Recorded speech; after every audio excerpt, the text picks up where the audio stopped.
Vous n'êtes pas la victime d'un crime haineux. Vous êtes juste un charlatan qui a prétendu être victime d'un crime haineux, et c'est honteux. Jeudi, un juge de Chicago a condamné l'acteur américain Jussie Smollett à près de 5 mois de prison ferme pour avoir mis en scène en janvier 2019 sa fausse agression raciste et homophobe, une attaque qui avait provoqué l'indignation à l'époque aux États-Unis. Le comédien âgé de 39 ans, afro-américain et homosexuel, avait été reconnu coupable en décembre d'avoir planifié cette fausse agression en payant 500 $ à deux frères d'origine nigériane, et d'avoir menti plusieurs fois à la police dans ses dépositions.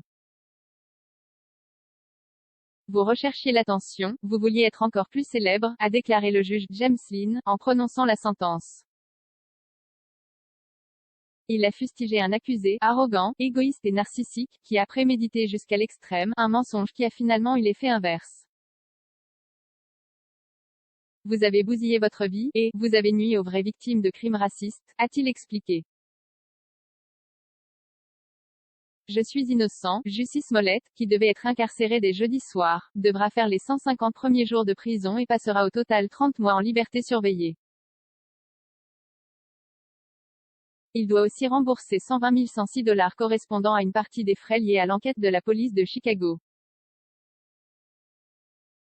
Je ne suis pas suicidaire et je suis innocent, a affirmé Jussie Smollett après l'énoncé de la peine, avant de sortir de la salle d'audience un point levé. Il semblait répondre à des rumeurs de la presse People sur sa santé mentale. Son avocat a aussitôt fait appel, mais le juge a refusé de suspendre la peine de prison en attendant.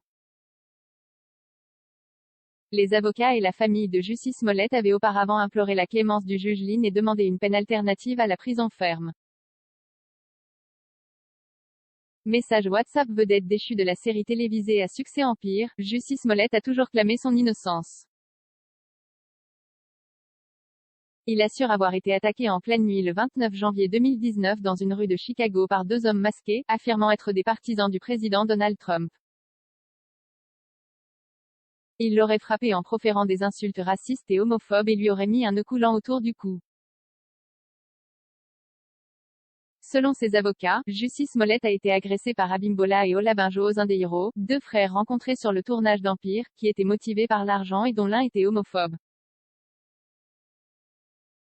Mais pour l'accusation, qui a pu s'appuyer sur des conversations WhatsApp, l'acteur a manigancé l'attaque pour faire avancer sa carrière en tirant profit de sa notoriété.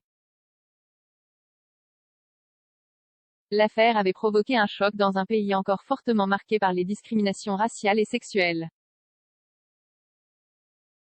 L'acteur avait immédiatement reçu le soutien de nombreuses personnalités du monde politique et culturel.